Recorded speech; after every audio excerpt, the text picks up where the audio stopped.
if you're a young person and you've got numbness and you've lost an important part of your identity, your sexual function, this is a huge thing. And I think it's a shame on those, hopefully a small number of people within our profession who try to belittle these experiences. I've even heard some people try and discredit people who are saying these things. Because this is what psychiatry kind of has the upper hand in the end, saying, well, maybe these people have got wink, wink, nudge, nudge, a wee bit of a personality issue, da, da, da.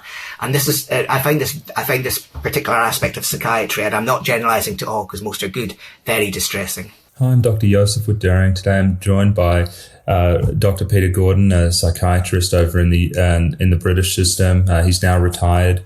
And Peter brings a very unique perspective to conversations about the risks of psychiatric medications. He was harmed when trying to come off Paxil or Seroxat.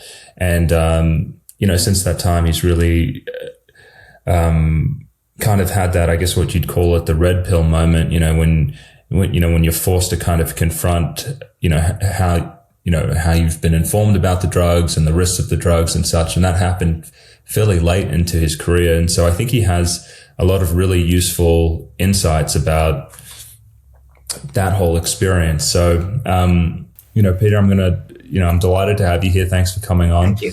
For people who don't really know you too much, expand a little bit on my introduction. Tell people just briefly about yourself. Thank you very much, Joseph, for inviting me here, and I'm very happy to talk. I'm Peter. I live in Scotland, in the foothills of Stirling Castle. I'm nearly 55 years old. I retired early from psychiatry 3 years ago. I was a psychiatrist for over 25 years for the National Health Service. And by and large, I enjoyed my job. And I want to say at the outset, I think I don't see psychiatry as a malevolent force. I don't see psychiatrists as all bad.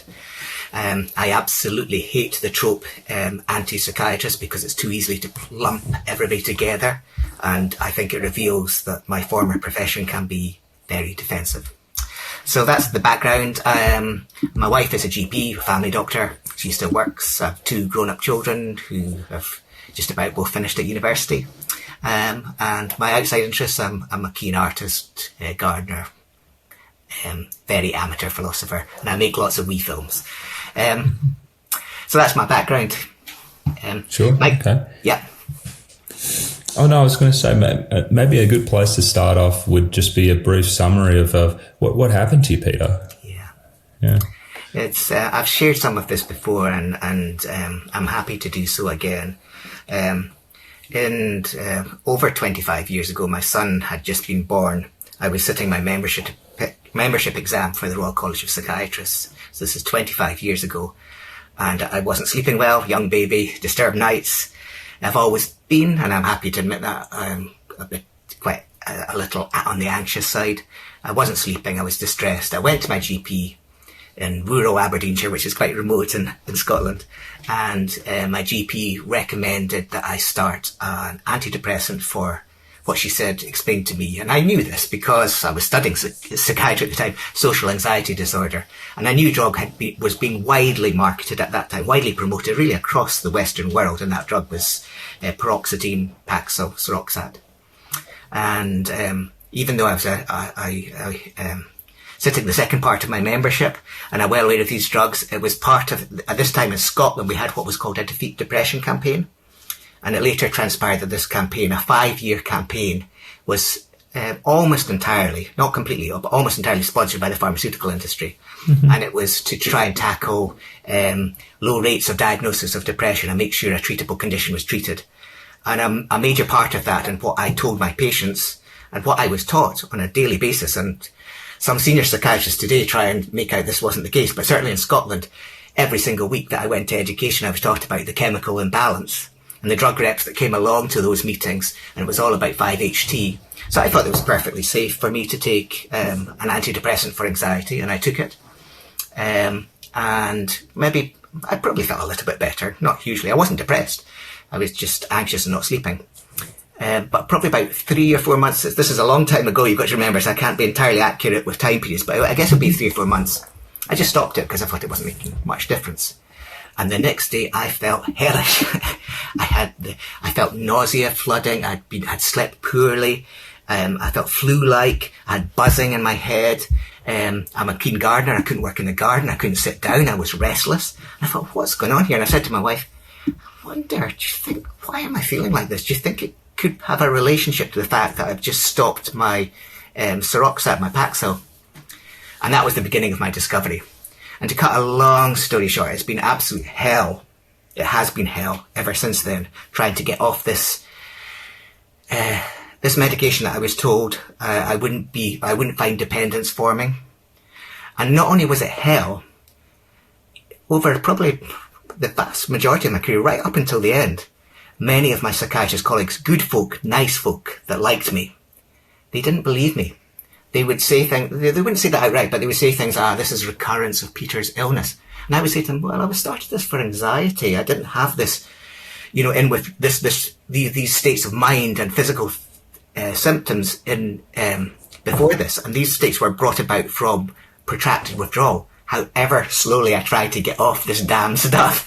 And I must have been one of the very early ones, because I tried everything with my GP's help a bit.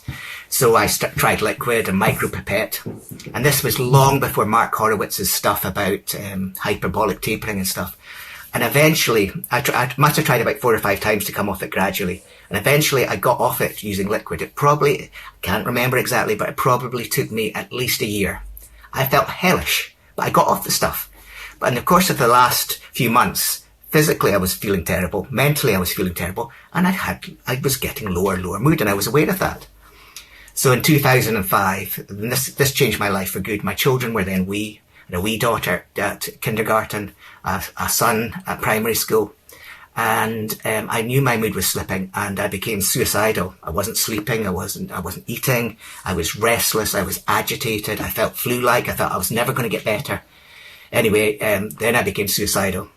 I ended up I'll bring it to an end soon. Then I ended up in a psychiatric hospital. I wasn't detained against my wish. Well, I went in voluntarily, and I can't remember exactly, but it was probably about 3 or 4 months I was in hospital. I tried to end my life. I was given multiple different psychiatric drugs to treat my depression, which I was depressed, but it was absolutely, you can ask my wife or anybody who knows me, it was and I've never had anything like this since, directly related to the withdrawal from paroxetine. And then eventually I was given ECT, and this is a problem. I'm not anti-ECT. I'm not wishing to ban ECT, but I think ECT needs to be informed like everything else. But the ECT, it was like a sledgehammer. So it certainly got rid of some of my worst feelings at the time. But as a result of the ECT, I really don't remember very little of 2005. And that's a mixed blessing. So it's a good that I don't remember what I put my family through. But it's also sad, because my children were then wee, and you don't really relive your family life again. So eventually with ECT, I got to a sort of levelish state. It took me probably it certainly took me another 7 or 8 months before I got back to work. Eventually, as an outpatient, I insisted to my psychiatrist, look, I think the only thing you can do is, because at that time they tried me on different antidepressants, I can't even remember which ones in combination, but eventually I said, I think you should put me back on my Seroxat. And so that's 2005, so here I am 17 years later, and I'm still on the stuff. And people have said, oh Peter, why don't you just try and withdraw slowly with tapering strips? And I have very seriously thought about that. And I've even heard some people say, oh Peter, you don't have balls, you're you can get off this stuff. And well, maybe they're right. But I kind of believe my life you only live life once, it's fairly short, and I'm terrified, absolutely terrified I can cope with much heartache myself, but I'm terrified of putting my family through what I put them through before. So to cut a long story short, here I am in 2023, still on this paroxetine that I was told was not dependent forming, and I shouldn't be ashamed of taking. And so that experience just changed my life. And Peter, my area of clinical practice now, it's helping people with protracted withdrawal injuries is kind of how I describe it. Would you say you fully recovered after you got back on Paxil, or did you have enduring psychiatric and neurological symptoms which went on for some time afterwards? Yeah. in that way, I haven't had the sexual side effects that some people have had, and it hasn't changed me as a person. What I live with now is what are loosely called side effects, and they're getting worse as I'm getting older. Okay, it could be I'm just getting older, and I am getting older, but I have things like, I immediately was aware with taking Paxil Seroxat that I sweated more, so I sweat a lot. I also was aware that I dream a lot more, rapid dreams, and that's particularly if the preparation of Seroxat just changes slightly from one generic preparation to another. So I don't sleep well, as my family would tell you, but I can live with that. I have urinary problems, which some of them I know because I've had them investigated are related to prostate, but our principal factor in this, because I knew it from the start, was Seroxat affected how well I could urinate. So it's added to that. So all these things, I have to balance this decision about this drug that is making my life harder to live with, or whether I can very gradually, and given I've been on it for over 20 years, I'm aware I would have to probably try and reduce it. And people might say, oh, this is Peter exaggerating. But I think from my own experience, I think my brain and nervous system has become dependent on this drug. My whole system has changed. I think I would have to taper over many years. And it's whether I can face doing that. And I think I respect anybody's decision on this. There is no one right or wrong decision. And I think for most people, probably the best thing is to try very gradually with support and with guidance is to come off their antidepressant if they want to. But in my personal situation, I've probably come to the decision that I'm stuck on this, the expletives here, drug for the rest of my life. Mm-hmm. Okay.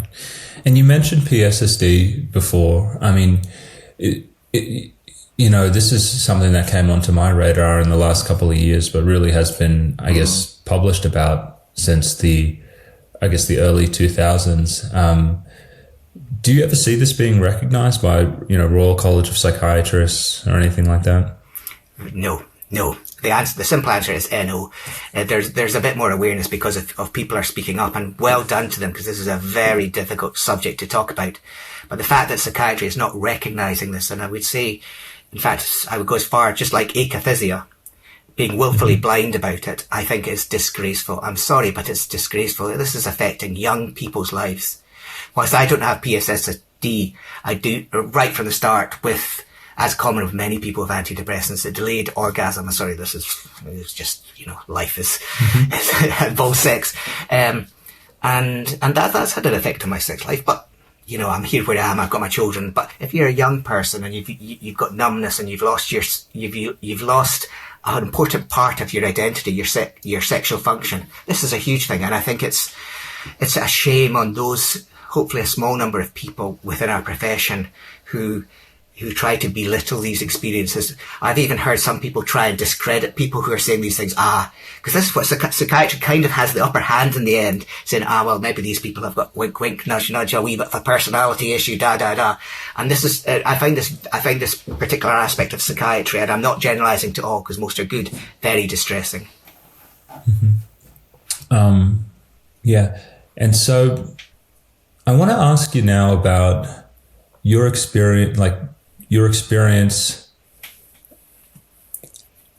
So, I mean, after something like this happens to you, I mean, you've been in the system, you've been prescribing the medications for a long time. I mean, maybe you weren't having a lot of questions about the way medications were being prescribed and the way we were thinking about diagnoses, or maybe you were, I don't know. But could you tell me about what that was like for you to kind of confront what had happened to you and how that changed the way you thought about the practice of psychiatry? It's a good question, and I think there's one other wee bit I should add in here, that after this was nothing to do with antidepressants, but I also, as well as doing a degree in medicine, I graduated in medicine, and then I left medicine to study what is essentially an arts degree in landscape architecture. So I've got this other side of me with these other interests, and I think that always encouraged me to slightly loosen the ties of the hierarchical system of medicine where you listen to other people. I'm a very gentle, mild person, but I've always felt it's important to question. And I believe it's by living you learn. You can't learn everything from a textbook. You just can't. It's not possible. So it made me ask questions. And I think a real turning point for me, and forgive me if I do get a bit emotional here, would be sometime, I can't remember the exact date. So I trained in Aberdeen, and one of my colleagues, who's sadly dead, was a very prominent and very a likeable and persuasive educator in psychiatric prescribing, particularly antidepressants. This is in Scotland. And he was giving an accredited educational meeting for Scottish psychiatrists. And the hall was packed. I would guess this would be about 2009, 10, something around then. And he was, at that time, there was absolutely no, you've got to remember, there was no acknowledgement of any dependence syndrome with potential for dependence syndrome with antidepressants, or indeed any other side effects. And he had great mastery of language. He was a gifted speaker, and he had the audience of psychiatrists in the palm of his hands, and he was riding a crescendo, and he was coming up and saying, and he was just mocking anybody who said, oh, antidepressants can cause this or that. And he said, and then he finished on a rousing note, and this would be probably 2 or 3 or 4 years after I had, essentially I could have completed suicide had circumstances been different. He said, an antidepressants, and showed a red top newspaper, which is some of the tabloid newspapers we hear, they cause antidepressants. Aye, right. That's what a Scottish term for saying no, they don't. And everybody in the audience, all the psychiatrists got up because this was his ending comment, and they were clapping and cheering. And they didn't notice I couldn't stand. I was sitting next to my colleagues, and I had tears coming down my eyes because I thought, there is no chance I'm going to be believed.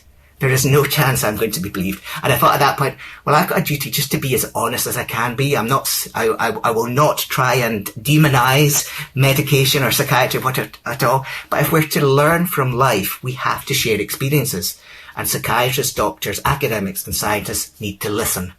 If they think the final point is evidence-based medicine that's based on 8 to 12-week studies, where many of the studies are hidden in the drawers, the negative studies, where the studies are ghost-written, where the 8 to 12 weeks improvement is measured on rating scales, and when that education is disseminated widely by paid opinion leaders, a small group of people who work very powerfully and very effectively for the pharmaceutical industry, and still do today, if we consider that to be the start and end of evidence-based medicine, well, I think future generations will look back and think, God, you guys were a bit stupid and you've caused a lot of harm. So this is why I campaign very strongly for transparency now in the scientific method, and also to listen to people.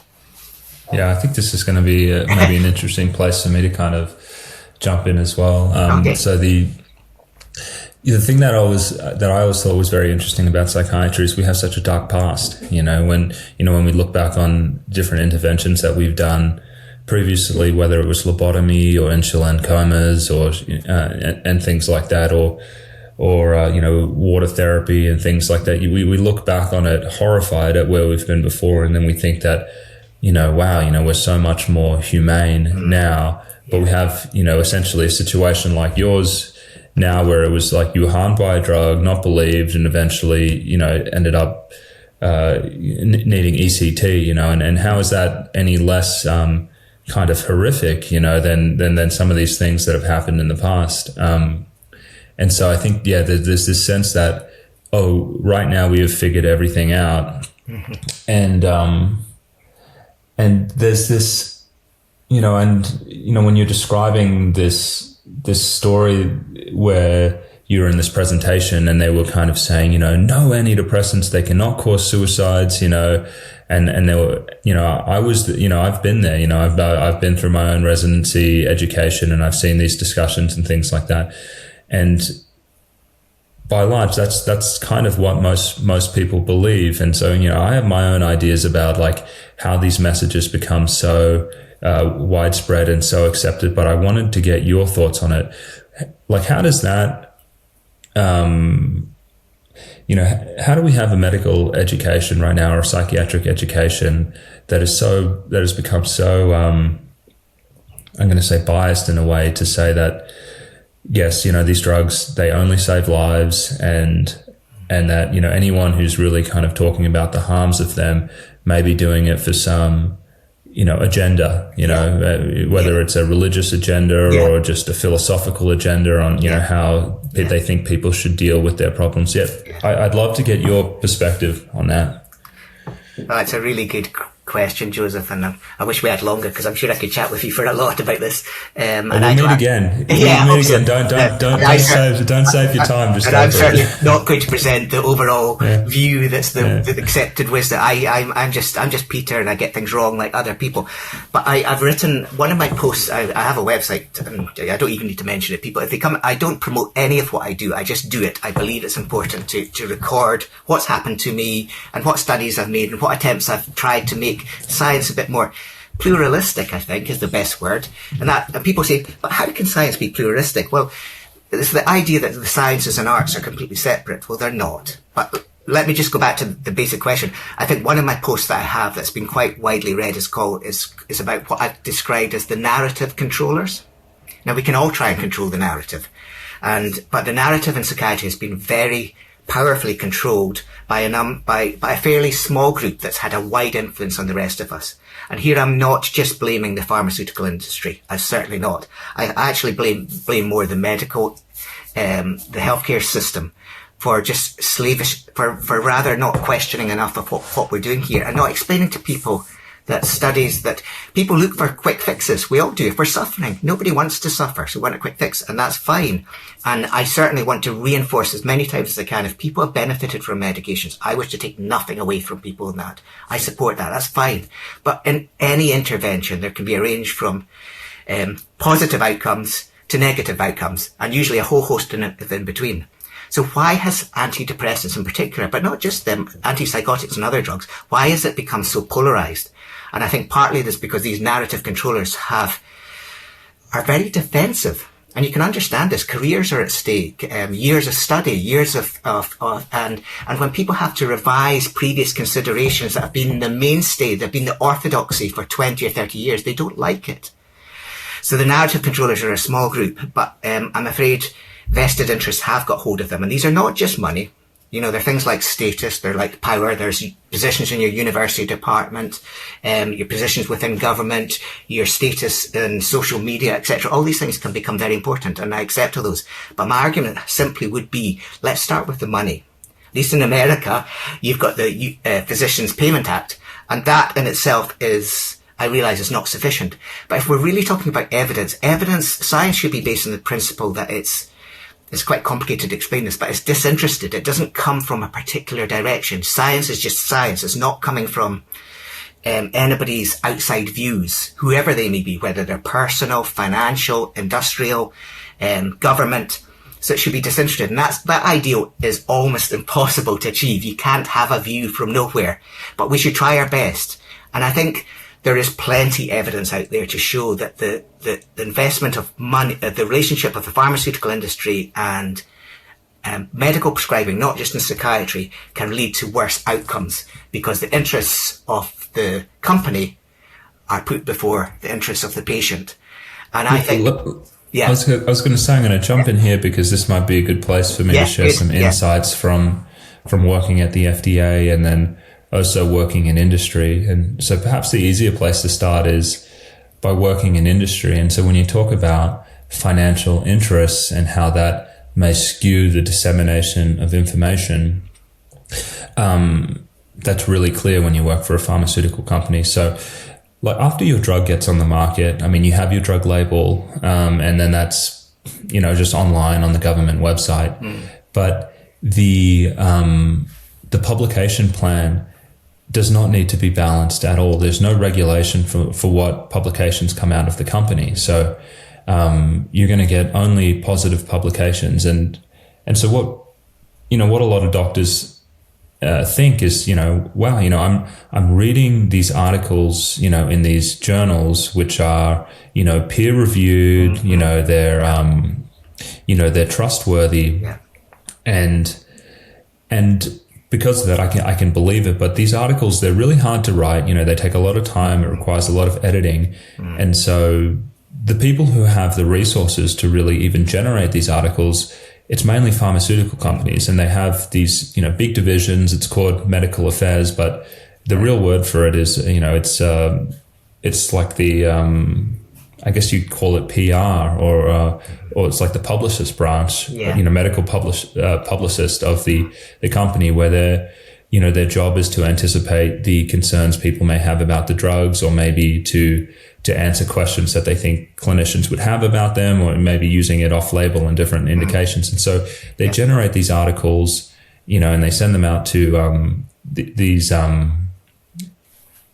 journals, but it's very one-sided. They're only going to be talking about positive things. And so, hey, there's information that this drug may be useful in this one population. These are the studies from our clinical trial, and they're safe and effective as shown by X. And what I really started to see was that it's not so much that they're lying about anything when they're making these publications, because they're not, because they're very rigorously checked. What it is, it's kind of manipulation by omission. Yes. That there can be bad things that are happening, and there can be negative reports, and there can be other people like, David Healy or Mark Horowitz and things like that who are publishing, concerns about these things, and they're just going to be drowned out. They're not going to be picked up by the company because there's no commercial agenda at all to do that. And so they're going to say, oh, we don't want to, we're not going to do this. FDA is not making us do anything like this. I mean, we've already kind of have these risks there. So the way the medical literature is skewed is it's mostly by omission. Yeah. And so that's why it's so easy for people to say, these are safe. I read good journals. I read hardbound heavy books, and all of these things. And it's because this information doesn't even enter there. And so now let's go over to drug regulators. And so I don't know how it's done over in the UK, but it may be kind of similar. The pharmaceutical companies mostly fund the FDA, and I know when people hear that, they're going to say, "Oh my God, how horrid, how could this even happen?" But it's this subtle way that things are manipulated. So the PDUFA Act, at least in the US, meant that we would get a lot of funding. Well, sorry, when I say we, so the FDA would get a lot of funding from the drug companies if they could meet certain milestones, and those milestones were linked to drug development. So it's saying, FDA, when I give you a new protocol, for a drug that I want, for a drug I want to study, and I want to start this trial, I need you to review it within 30 days, because that's in my interest to kind of get the study off the ground. And because, we need to develop things. We can't just have this sitting over there at the FDA for 6 months. So we're going to give you money, but you're going to have to commit to doing this within 30 days. The other thing they said was, we want new drug applications processed completely in 9 months. So we don't want to send you our 3, clinical trials or 2 clinical trials and our whole dossier and have you guys just sit there. Every second that we wait is another day that our patent is going to expire, and, people are going to, encroach on our territory. And so, I mean, that doesn't seem, when I say it like that and say that's where the money comes from and that's the stipulations, it doesn't necessarily seem evil or manipulative in any way. But the effect that has at the level of the division is that's where the resources go. And so let's say you have 15 to 20 psychiatrists working in the division of psychiatry at the FDA. The majority of the time spent is on those milestones, because now there are consequences if you miss them. And so I was never kind of like encouraged to, hey, go and look at this side effect. Joseph, we're getting a couple reports coming in of protracted withdrawal or PSSD. Why don't you go and, run an interview series, reach out to these people and do that? That was nothing like that ever happened. So everything was skewed towards, okay, we've got to get ready for this meeting that has to do with reviewing this protocol, and we need to make sure that this application is in. So all of the meeting and all of the activity was kind of skewed to those metrics. And so, because of that, like, you could just like let drug side effect stuff slide until it got so big, and people in the media were saying things and it was becoming very uncomfortable for the agency. Right. Only then, would they say, wow, we're really feeling the pressure. We need to go and look at this. But otherwise, it's just kind of focused on facilitating drug development and the approval of applications. And so it's very interesting how money can kind of corrupt this whole thing. But yeah, that was my perspective, kind of being in there, and how really, you end up in situations where several people are harmed, and they're just like, what is going on? Are the regulators asleep at the wheel? Are the doctors asleep at the wheel? And so that was my perspective. Yeah.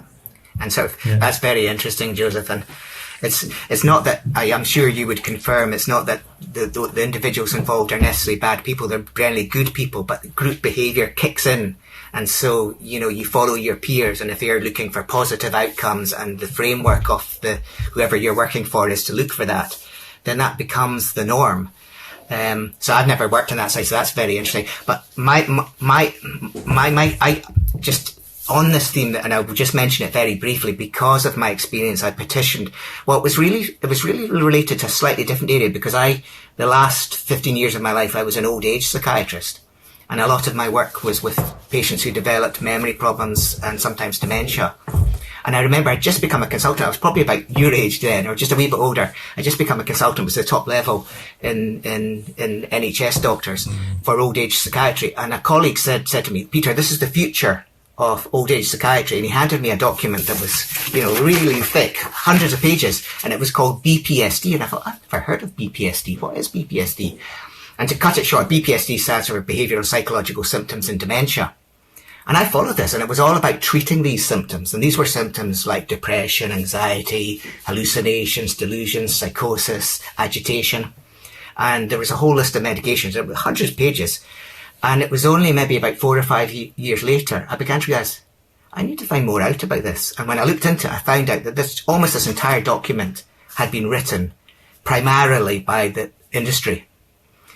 And at that time, we were beginning to see older people. We were prescribing routinely, and I didn't like it, but there was so much pressure to prescribe old people, often with dementia, frail, with some really very powerful, and I have to say, quite toxic drugs. And I thought, I need to do something about this. So what I did was, I thought, well, if this is the issue, if it is about industry, we need to find out why. Let's try and establish an evidence base. Is it about is it about the papers that you mentioned, the research papers, or is it about how I'm being educated to prescribe as a psychiatrist in Scotland? And I came to the conclusion that's what I want to look at. So what I did is I raised with the Scottish Parliament, and it went quite well, is a petition for what's called sunshine legislation, and it's the equivalent of the UK Physicians Act. And essentially the idea is that sunshine is a disinfectant, and it would make, if you had this legislation, it would make people who educate us, or scientists and academics, mandatory for them to declare how much they're paid from industry. And to cut a long story short, I took this through the Scottish Parliament. The Scottish Government eventually did an independent consultation with some of the Scottish public. The Scottish public, in the majority, agreed that we should have sunshine legislation. And this is not a political comment. The governments can do what they want, but the government decided to ignore what the Scottish people wanted. So there was a paper in the BMJ, maybe about 4 or 5 years, it wasn't by me, kept in the dark. It was how Scotland, as a government, had decided not to introduce sunshine legislation. And I think that was a mistake.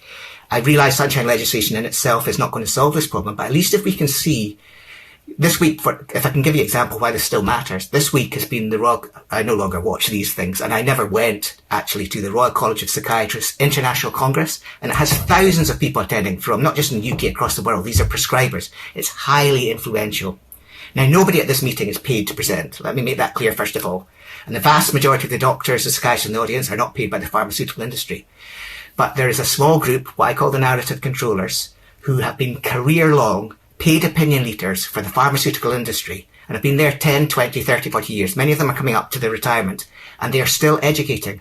And there is no way, absolutely no way of finding out how much they may have been paid in recent weeks, previous months, previous years, or as a career.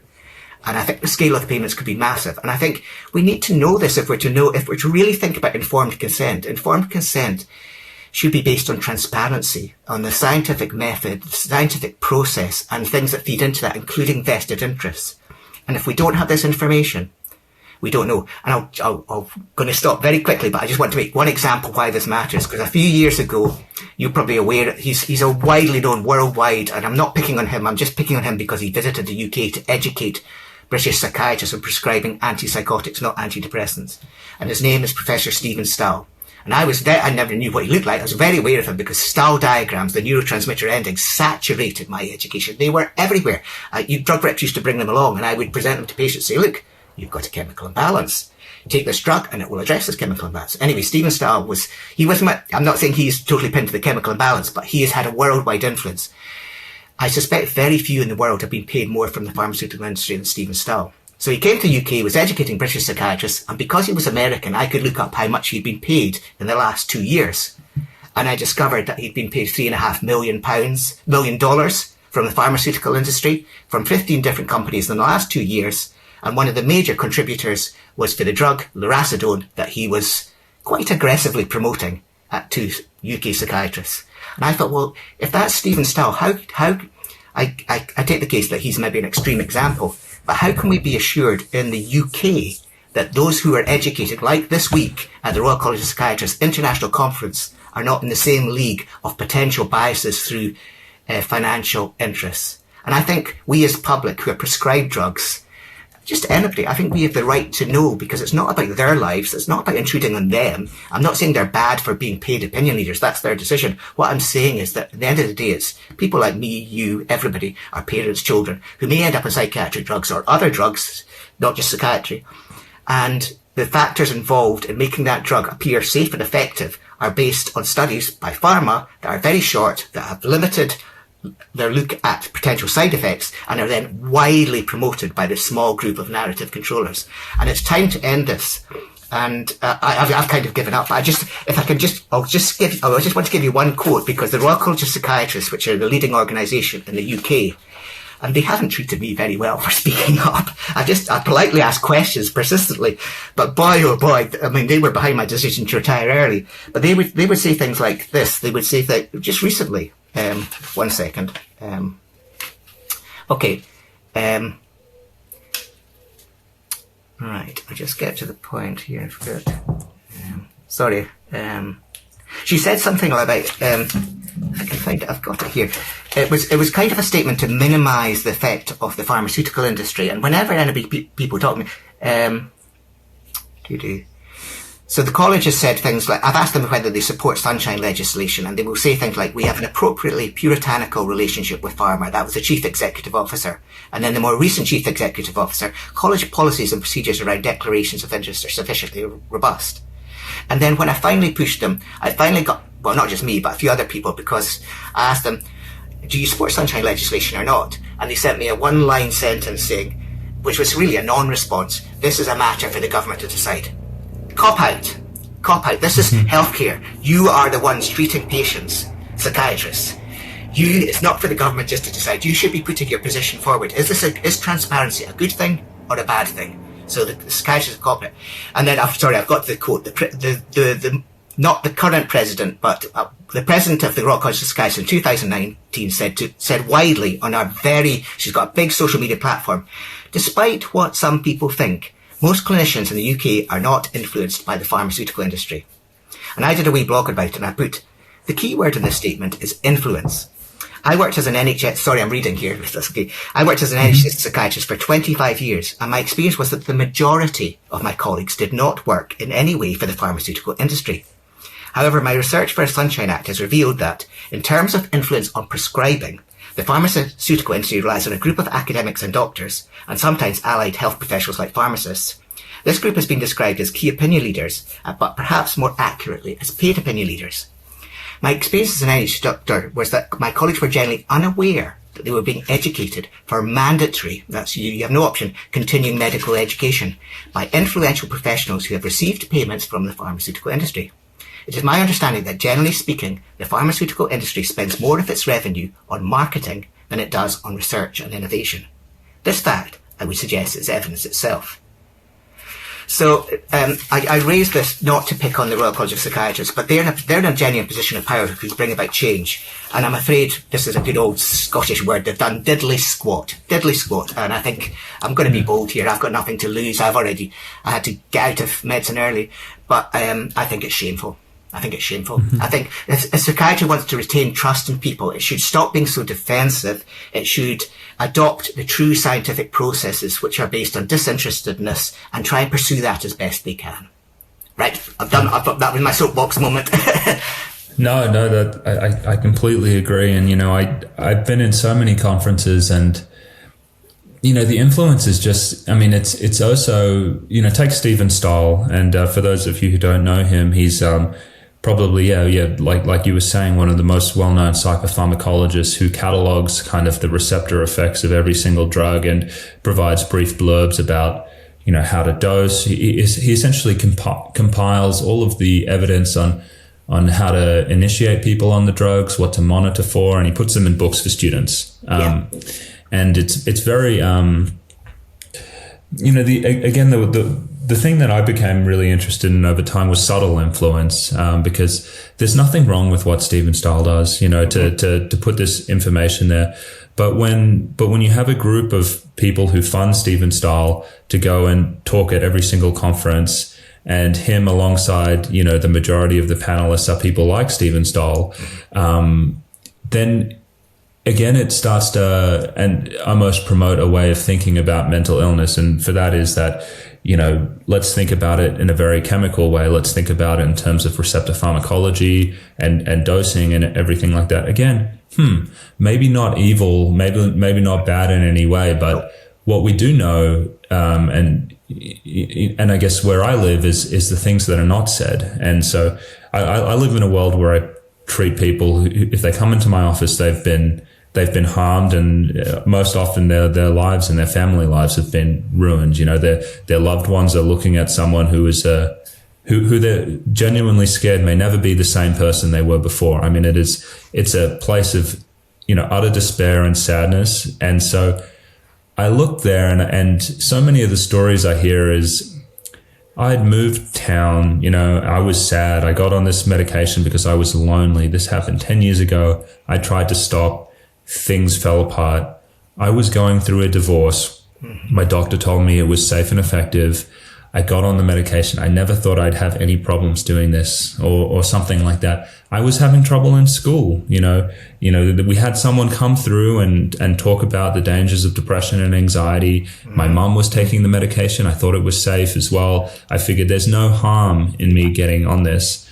And so I would hear these stories, and these people, they inevitably end up in the office in front of a psychiatrist or a family medicine doctor or a GP. And, when they've been sitting in conferences, that's just been receptor pharmacology, depression, it's undiagnosed, it's stigmatized, make sure you treat depression, you want to make sure people, there's no stigma about taking medications, which are really the main narratives that are kind of really, they're pushed, again, each on their own, are not evil or bad in any way, but when they're packaged and repeatedly said, it kind of pushes someone who's a busy GP or something like that to say, what's the big deal? Okay. So they start them on the medication. And I want to contrast this with what I really believe is solid mental health advice, and what I think everyone genuinely knows within their gut and they would want for their loved ones, is if, they're having something like depression and anxiety, to say, okay, let's slow down a minute, tell me really what's going on in your life. Let me learn about you. Let me learn about how you handle stress. Let me learn about how you deal with conflicts in relationships. Let's see if there's ways that we can figure this out. Let's take some time. Tell me about your diet. Are you having GI problems? There's a lot of dietary stuff that can make huge impacts on people. Tell me about your use of stimulants, your use of caffeine, your use of nicotine, maybe recreational drugs and alcohol. Let's start there. Let's kind of talk about those things. Let's talk about exercise. And so these are the speakers. These are the key opinion leaders that you will never see at conferences for GPs or psychiatrists. Or maybe if you do, it's one person, versus like 19 who are, talking about receptor pharmacology and clinical trial. And so the effect that has is one where, doctors aren't even talking about it. They're not addressing it. They're just saying that's not really real medicine. Those things don't really make a big difference. They make a massive difference. And so I think that's also a subtle, there's this other subtle way in which, quality mental health, which people know in their heart and what they would want for their loved ones, has really been, kind of, pushed aside. And so that's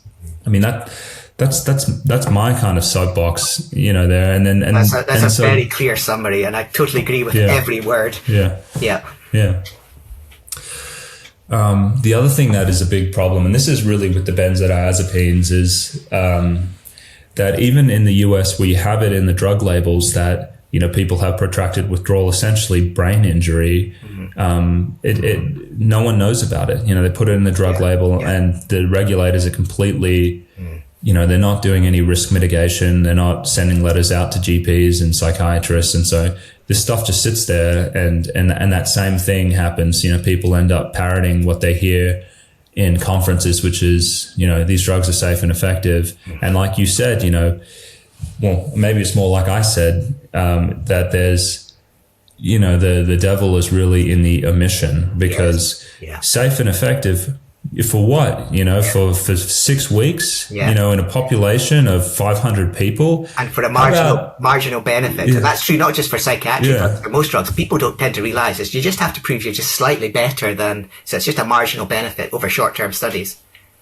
And then when Peter walks in and he says, my whole life is upside down. I've just put my family through literal hell. I've lost a year of my life. You cannot even imagine how disruptive this has been to me and my loved ones, and then it's like, oh, but it's safe and effective. What is Peter talking about? But it's like, but yeah, he was on the drug for several years. It's the safety data from that study do not relate to someone who's been taking the drug for, more than, 12 weeks or something like that, It's there's other aspects that are really distressing, and even now are distressing. One of the reasons I'm not on social media, one, it's not my kind of thing. I don't like promoting myself. I just do what I do. I try and stand up and do my best, even though I've got faults and get things wrong. But I try and stand up for what I think are good principles for science, ethical healthcare. But what I saw on social media, when I was briefly on it, probably 2014 for about 6 months. And I first thought it's great because it's a leveler. It levels out people who are in high positions of power, and you can say things that they don't want you to ask them. But I quickly realised how nasty it can be. And I'm not going to mention any names here, but there's some very senior members of the Royal College of Psychiatrists, for example, and I'm sure it's the same in America and Canada and Australia, who are extremely nasty and get away with some, what, if it was in the clinic, would be most unprofessional behaviour, and it goes with a blind eye by the Royal College of Psychiatrists. So I'm routinely called. There's one very senior psychiatrist who's talking at the Royal College of Psychiatrists this week. I've never met him. He's an old age psychiatrist, and he calls me a stalker. For God's sake, man! What's a stalker? A stalker is somebody that he's used. This is when I was on social media. He used an online bingo card to say that I had all the criteria for being sexually, having a sexual attraction for him. How bizarre! But more worryingly, somebody in this was a former dean of the Royal College of Psychiatrists, and he's been supported by several presidents. He goes around anybody, and I know he's not alone in this, but anybody who asks questions that won't necessarily lead to positive answers about psychiatry, he calls them either trolls, stalkers, or personality disorders. He's even diagnosed people. I mean, this is just one example, but it's an extreme example, but this shouldn't go on. Psychiatrists, if we want to be valued, we should listen to people's experience. And if there's messages that they don't want to hear, I understand that. But don't just label people, because that's the very stigma. Instantly label people. Let me ask you about this, because there seems to be very little appetite for a conversation that doesn't say antidepressants save lives. As soon as you start talking about the risks of them, I see people labeled as being dangerous or harmful or pill shaming or dissuading people from getting the help that they seek. And what I always think is that you're trying to say that the people who are helped by these medications are more important than the people that are harmed, and that's not fair. The voices for both sides need to be heard. So, but there's this intimidation, and it was definitely something that I felt kind of subtly, throughout my training, and then maybe a little bit more loudly when I saw people I really admired talk about these things, people like David Healy, and I look at what happened to him and such, that it's really there. Could you speak to some of that, the kind of the intimidation that's out there about talking about harms? I won't go into specific like I did before, but I think I'm talking about medicine here generally, but I think psychiatry is particularly defensive, if I may say so. And I was aware of this myself, because I don't know if you get the same in America, but there's this feeling that we're not proper doctors. Some people say, you're psychiatrists, they're not proper doctors. And I think that leads to a sort of defensiveness and perhaps an overreach into when something that's considered truly scientific, like neurotransmitters, comes along, which is important and valid and something we look at, it's grasped with great enthusiasm. Peter, I just want to say it's been an absolute pleasure talking to you. I'm going to have to get in touch and set up another one of these. So, Peter, thank you again so much for coming on.